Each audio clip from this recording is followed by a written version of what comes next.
আজকের ভিডিওর topic media এসিতে কিভাবে গ্যাস ব্যবহার করতে হয়। ঠিক আছে, এসিতে গ্যাস কমে গেলে কিভাবে গ্যাস ব্যবহার করবেন এবং কি এসির গ্যাসের প্রেশার কত আছে কিভাবে বুঝবেন। ঠিক আছে, ভিডিও না টেনে যদি সম্পূর্ণ দেখেন তাহলে আপনারা নিজেরাই এর সমাধান করতে পারবেন।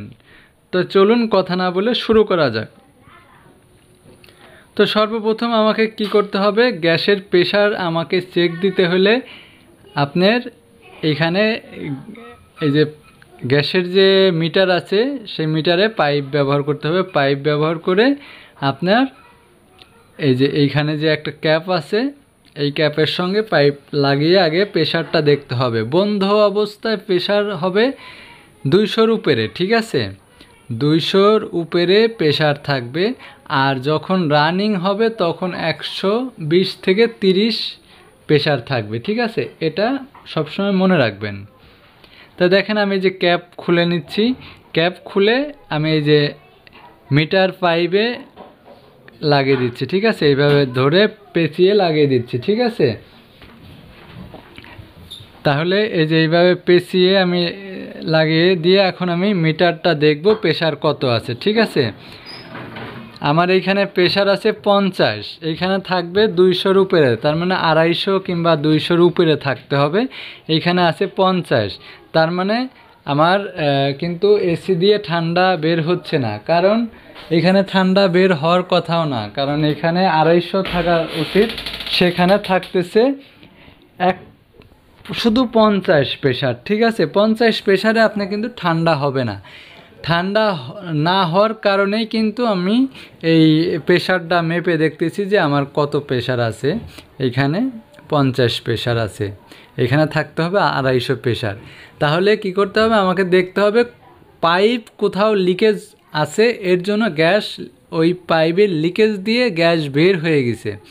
তাহলে আমরা কি করব, সর্বপ্রথম আউটডোর ভালো করে খুলে প্রত্যেকটা পাইপের অংশগুলোতে আমরা সাবান পানি দিয়ে এটা চেক করব যে কোথায় লিকেজ হয়েছে।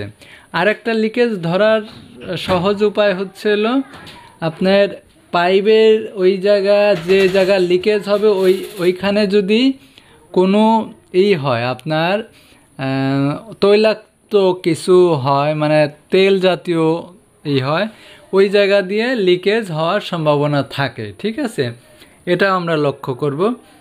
তাহলে দেখেন আমি আউটডোরের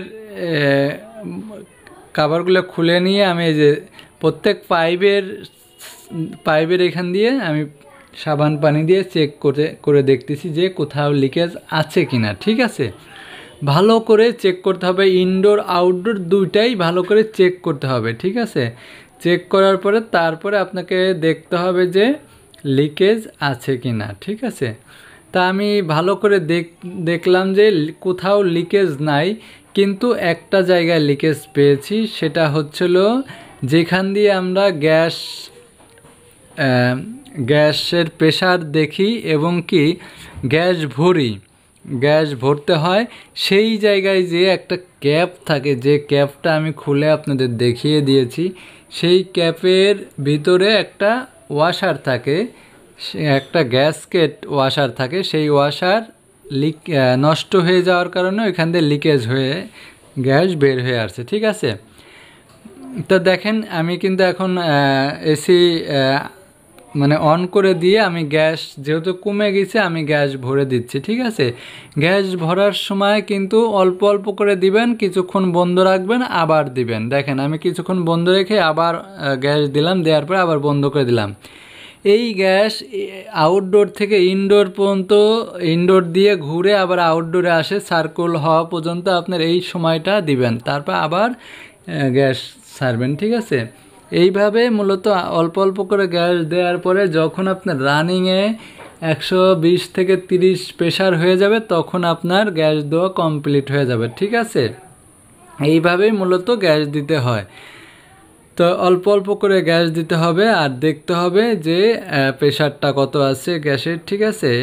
এইভাবে যদি দেন তাহলে আশা করি আপনারা গ্যাস ঠিকমতো দিতে পারেন। তারপর যে ক্যাপটা আছে সেই ক্যাপের ভিতরে ওয়াশার নতুন একটা লাগিয়ে ভালো করে থ্রেড টেপ দিয়ে পেঁচিয়ে লাগিয়ে দিবেন। আশা করি আর এই লিকেজটা থাকবে না। তা ভিডিও ভালো লাগলে লাইক শেয়ার কমেন্টস করতে পারেন, না লাগলে না করতে পারেন। তো ভালো থাকবেন সবাই, সুস্থ থাকবেন। আজকের মতো এইখানেই বিদায় নিচ্ছি। পরবর্তী ভিডিও দেখার জন্য আমন্ত্রণ রইল।